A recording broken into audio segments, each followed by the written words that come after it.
Here's a hypothetical scenario. Person A is walking their dog in a public park. Person A knows that their dog is very aggressive towards other dogs, so they keep him on a lead and they keep him as far away from the other dogs as possible. They just kind of skirt around the outside of the park. Person B enters the park with their super friendly, very good-natured dog that likes everyone and everything. His recall is not great, but because they love him to have some freedom, they let him off the lead. He goes off and says hello to lots of people and lots of dogs, but he always comes back eventually, so they let him off the lead. The dog belonging to person B sees the aggressive dog belonging to person A.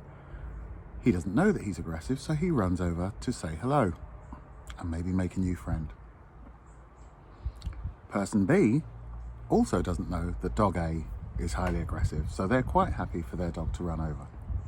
So off he goes across the park, yards and yards, meters and meters away from his owner. When he reaches dog A attacks him straight away and bites him very badly. He then flees in terror and runs back to his owner, person B. Now, if this became a court case, who would be at fault? Would it be person A for bringing their aggressive dog to the park? Maybe they should have had him muzzled. Maybe he shouldn't have been there in the first place because the owner knows he's aggressive towards other dogs. Or would it be person B, who let their dog off the lead, having no good recall with him, but he's perfectly friendly? So if this went to court, who would be liable? In theory, who would be liable?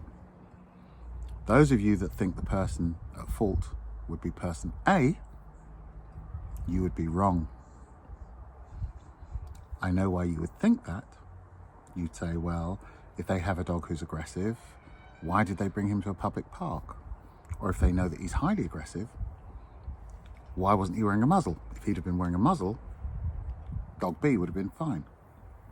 Or maybe not fine, but he wouldn't have been bitten. But the law doesn't state that. The law is very clear. The law says your dog must be under control in a public place. The owner of dog A had her dog under control. He was on a lead, and she kept him to one small part of the park, which is basically just the area that her lead occupies. The rest of the park she left to everyone else. Person B decided they wanted that bit too. They should be allowed to have that lead radius as well. So she allowed her dog to go into that space uncontrolled.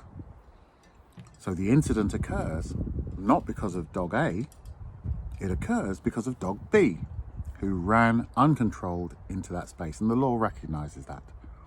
So while the owner of dog B may contest that dog A should have had a muzzle on, he's not required to have a muzzle on because he was on a lead. And the law would state that if dog B was under the same control as dog A, the incident would never have happened. Similarly, if dog B recalled reliably, the incident may never have happened. So the emphasis is placed on the owner of dog B.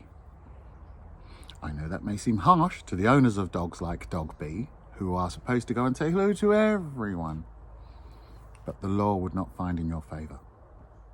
So, as I've said many times, if you have a dog who doesn't recall reliably, you are the one putting him in danger, not the owners of people like dog A.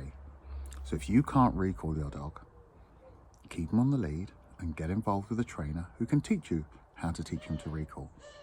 Remember, he's probably already trained. He understands what you mean when you say, Bonzo, come. That's not the problem. The problem is he isn't listening. He says, I know you're calling me. I'm not deaf. I can hear you calling my name, but I'm choosing to do other things. And that may be because you've encouraged him to go and say hello to every person and every dog that he meets. So what you need to do is adapt his training now to say, no, you can say hello to the ones that I deem it's okay to say hello to. But if I need you to leave that one or come back, you have to do so. And that would be down to the training and the trainer that you get to help you reinforce what you've already trained him to do. I hope this video helps.